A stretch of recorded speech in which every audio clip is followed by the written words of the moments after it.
നമസ്കാരം, എല്ലാവർക്കും പ്രവാസി മലയാളിയിലേക്ക് സ്വാഗതം. സൗദിയിൽ ശക്തമായ മഴയാണ് അനുഭവപ്പെടുന്നത്. രാജ്യത്തിന്റെ വിവിധ മേഖലകളിൽ ഇടിയോടുകൂടി പെയ്ത മഴയിൽ 2 മരണം റിപ്പോർട്ട് ചെയ്തിരിക്കുകയാണ്. ജിദ്ദയിൽ ശക്തമായ മഴയിൽ 2 പേർ മരിച്ചതായി സിവിൽ ഡിഫൻസ് ആണ് അറിയിച്ചിരിക്കുന്നത്. മരണപ്പെട്ട ഇവർ സ്വദേശികളാണോ വിദേശികളാണോ എന്നത് സംബന്ധിച്ച വ്യക്തതയൊന്നും വന്നിട്ടില്ല. കഴിഞ്ഞ ദിവസം രാവിലെ 7 മണിക്ക് ആരംഭിച്ച മഴ ഉച്ചയ്ക്ക് 2 മണി വരെ അതിശക്തമായി തുടരുകയായിരുന്നു. മലയാളികൾ ഉൾപ്പെടെ നിരവധി പേർ വിവിധയിടങ്ങളിൽ കുടുങ്ങിക്കിടക്കുന്നതായും റിപ്പോർട്ടുകളുണ്ട്. മഴ ശക്തി പ്രാപിച്ചതോടെ മക്ക മദീന അതിവേഗ പാത ഇരു ദിശകളിലേക്കും വൈകുന്നേരം വരെ ഭാഗികമായി അടയ്ക്കുകയായിരുന്നു. മുൻകരുതലായി റോഡിലെ അണ്ടർ പാസ് വേകളിൽ വെള്ളം കെട്ടി നിൽക്കാതിരിക്കാൻ ആവശ്യമായ ക്രമീകരണങ്ങൾ ഒരുക്കിയിട്ടുണ്ടെങ്കിലും ചില അണ്ടർ പാസ് വേകൾ ട്രാഫിക് വിഭാഗം അടയ്ക്കുകയായിരുന്നു. കൂടാതെ നിരവധി അണ്ടർ പാസ് വേകളും നഗരത്തിലെ മറ്റ് പല റോഡുകളും അടച്ചിട്ടുണ്ട്. നഗരത്തിന്റെ പല ഭാഗങ്ങളിലും റോഡുകൾ തകരുകയുണ്ടായി. മാത്രമല്ല, റോഡുകളിൽ വെള്ളം ഉയർന്നതോടെ പല വാഹനങ്ങളും പണിമുടക്കി. ഒഴുകിയെത്തിയ വെള്ളത്തിൽ നിരവധി വാഹനങ്ങൾ ഒലിച്ചുപോയി. വെള്ളത്തിന്റെ കുത്തൊഴുക്കിൽ നിയന്ത്രണം വിട്ട വാഹനങ്ങൾ പലതും കൂട്ടിയിടിക്കുകയും ഉണ്ടായി. മലയാളികളുടേതുൾപ്പെടെ നിരവധി കച്ചവട സ്ഥാപനങ്ങളിലേക്കും വീടുകളിലേക്കും വെള്ളം ഇരച്ചുകയറി.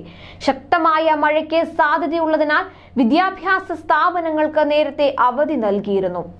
രാവിലെ 7 മുതൽ ഉച്ചയ്ക്ക് 2 വരെ 179 മില്ലിമീറ്ററാണ് മക്ക മേഖലയിൽ മഴ രേഖപ്പെടുത്തിയത്. ഇത് 2009 പ്രളയത്തിന് വഴിവെച്ച പേമാരിയേക്കാൾ കൂടുതലാണെന്ന് അധികൃതർ വ്യക്തമാക്കി. രാവിലെ മുതൽ ആകാശം മൂടിക്കെട്ടുകയും ദൂരക്കാഴ്ച കുറയുകയും ചെയ്തിരുന്നു. മക്ക മേഖലയിൽ ജിദ്ദയടക്കമുള്ള പട്ടണങ്ങളിൽ വ്യാഴാഴ്ച മഴയുണ്ടാകുമെന്ന് കാലാവസ്ഥാ വകുപ്പും സിവിൽ ഡിഫൻസും ബുധനാഴ്ച വൈകിട്ട് തന്നെ മുന്നറിയിപ്പ് നൽകിയിരുന്നു. ഇതേ തുടർന്ന് ബന്ധപ്പെട്ട വകുപ്പുകൾ വേണ്ട മുൻകരുതലുകൾ നേരത്തെ തന്നെ എടുത്തിരുന്നു.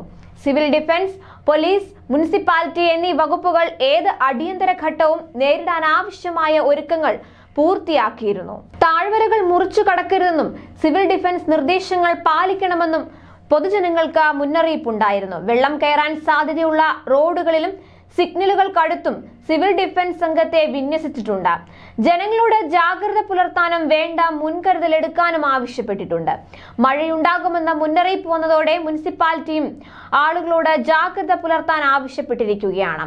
കാലാവസ്ഥാ വകുപ്പ്, സിവിൽ ഡിഫൻസ്, ദുരന്ത നിവാരണ കേന്ദ്രം എന്നിവിടങ്ങളിൽ നിന്നുള്ള മുന്നറിയിപ്പുകൾ ജനങ്ങൾ പാലിക്കണമെന്നും വൈദ്യുതി തൂണുകൾക്കടുത്ത് നിന്ന് വിട്ടുനിൽക്കണമെന്നും വെള്ളക്കെട്ടിൽ കുട്ടികളെ കളിക്കാൻ അനുവദിക്കരുതെന്നും വെള്ളക്കെട്ടുള്ള റോഡിന് പകരം ബദൽ റോഡുകൾ തിരഞ്ഞെടുക്കണമെന്നും ആളുകൾക്ക് നിർദ്ദേശം നൽകി കഴിഞ്ഞു. ജിദ്ദയിലെ കാലാവസ്ഥാ വ്യതിയാനം വ്യാഴാഴ്ച വൈകുന്നേരം വരെ തുടരുമെന്നായിരുന്നു അധികൃതരുടെ മുന്നറിയിപ്പ്. എന്നാൽ വരും ദിവസങ്ങളിൽ മഴ മുന്നറിയിപ്പുണ്ടോ എന്നതിൽ വ്യക്തത വന്നിട്ടില്ല. കൂടുതൽ പ്രവാസി വാർത്തകൾക്കായി ഈ ചാനൽ സബ്സ്ക്രൈബ് ചെയ്യുക.